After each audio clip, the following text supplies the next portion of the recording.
Okay, let's dive right into this explainer by asking a seemingly simple question. Can machines truly think? Now, to get to the bottom of this, we aren't going to start in some sleek modern robotics lab. Instead, we're actually going to start with the fascinating 1890 story of a supposedly psychic horse named Clever Hans. At the end of the 19th century, Europe was just absolutely captivated by this German stallion. So picture this. It's the 1890s, and a retired math teacher named Wilhelm von Osten trains his horse, Hans, to seemingly do complex math. If you asked, hey, what's 2 plus 3? Hans would diligently tap his hoof on the ground 5 times. I mean, he could even spell out words. By 1904, Hans was an international celebrity, completely fooling the world into believing animals could reason exactly like us.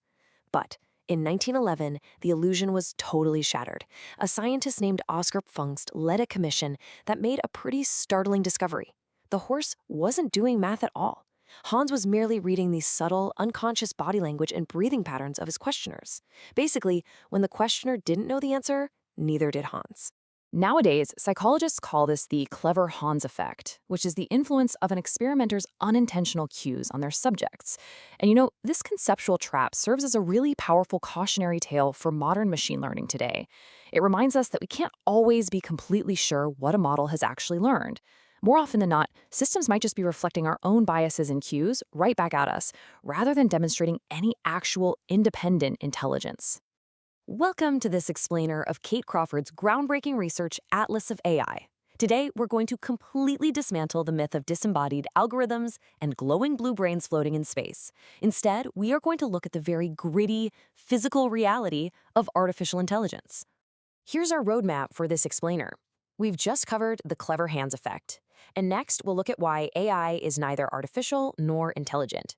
From there, we're going to explore the planetary mine, the cost of computation, people as infrastructure, and finally wrap things up with the AI megamachine.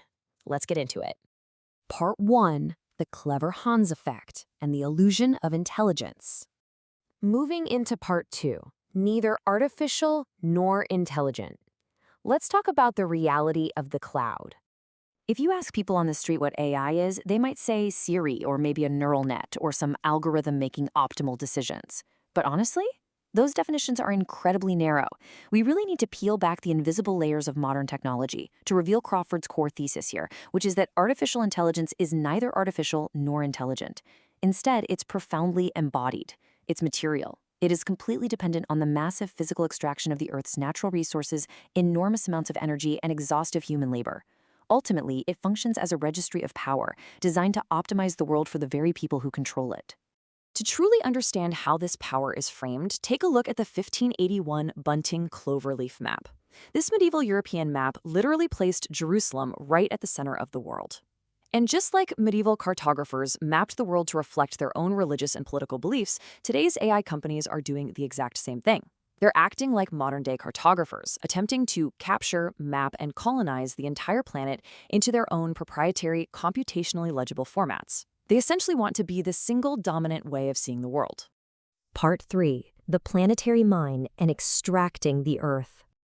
Let's actually drop down from the abstract concept of the cloud and dig deep into the Earth's crust for a second. Because the exact same extractivism that built San Francisco during the gold rush is currently powering Silicon Valley today.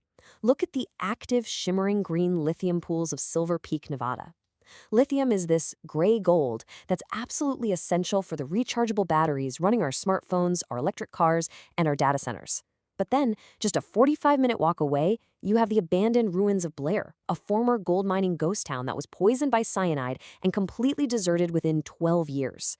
By contrasting these two places, we can visually grasp the inevitable, destructive life cycle of extraction and abandonment. Once the lithium is sucked out of those pools, Silver Peak's going to look exactly like Blair. Which brings us to Part 4, the cost of computation, energy, and exhaustion.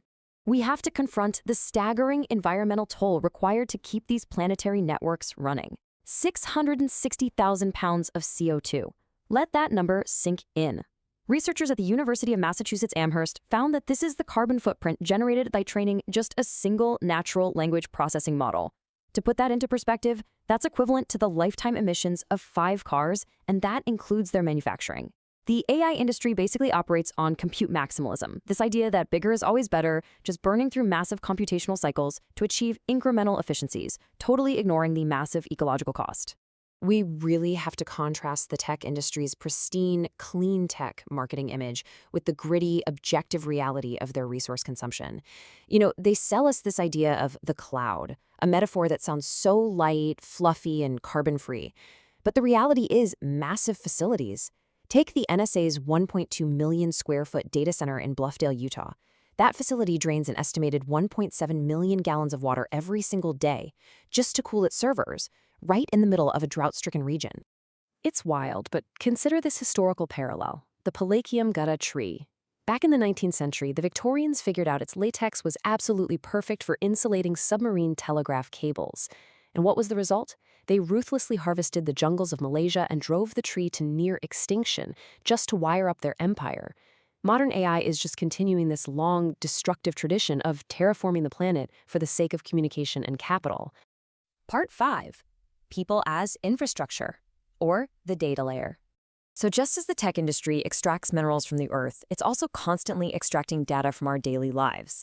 To really understand this non-consensual harvesting, let's look at the National Institute of Standards and Technology, or NIST, and their special database 32. This is a genuinely devastating database made up of mugshots of deceased individuals and people with multiple arrests.